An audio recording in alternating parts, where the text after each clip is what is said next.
use them every day, usually without giving them a second thought.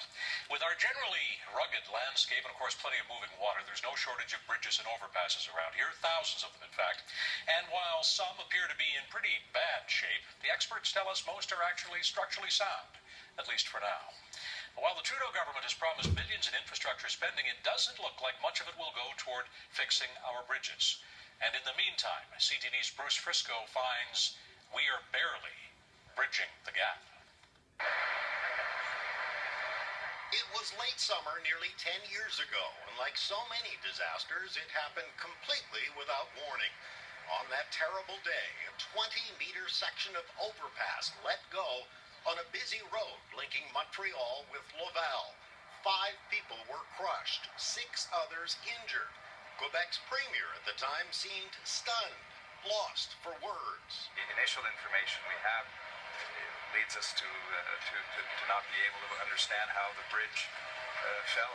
A fractured support structure and poor quality concrete were later blamed for the failure, and the province launched a more aggressive inspection program.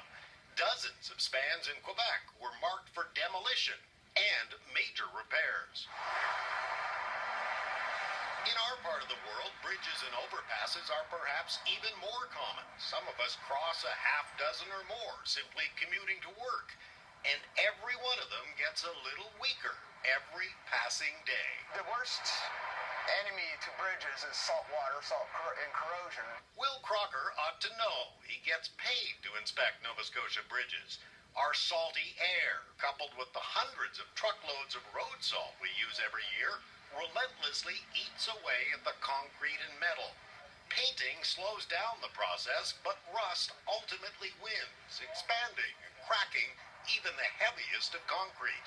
So when they start to corrode and rust, you can have section loss, you can have deteriorated concrete, various issues can start arising. This one's already been fixed, but there are always more, plenty more. Consider Nova Scotia, where the Department of Transportation is responsible for more than 4,100 bridges. In a survey released a couple of years ago, inspectors found significant problems with nearly 400 of them.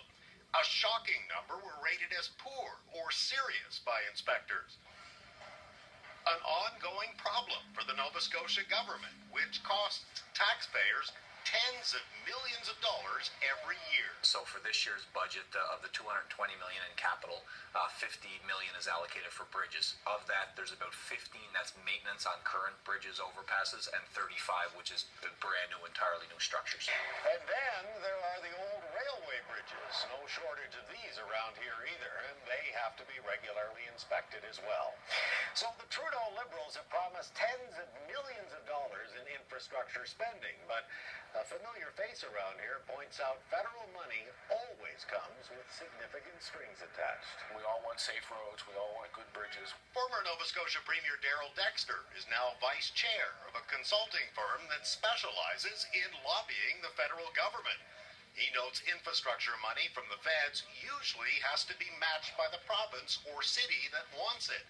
Easy for some, not so easy for others. You could kind of canvas across Atlantic Canada and you would find very different positions on this between Halifax and Sydney and St. John and St. John's for that matter. Not knowing completely what their situations are, they could be in very different boats. Halifax has its own set of challenges, but fares better than the province. A 2013 internal report obtained exclusively by CTV News, 90 of 94 bridges and overpasses in the city rated fair or better. But 3 were rated poor, and 1 got an F, a high probability of failure, according to inspectors. That bridge on the busy Sackville Drive has now been fixed, and necessary repairs have been made to the others as well. Pretty much every year, though, there's a new list to deal with.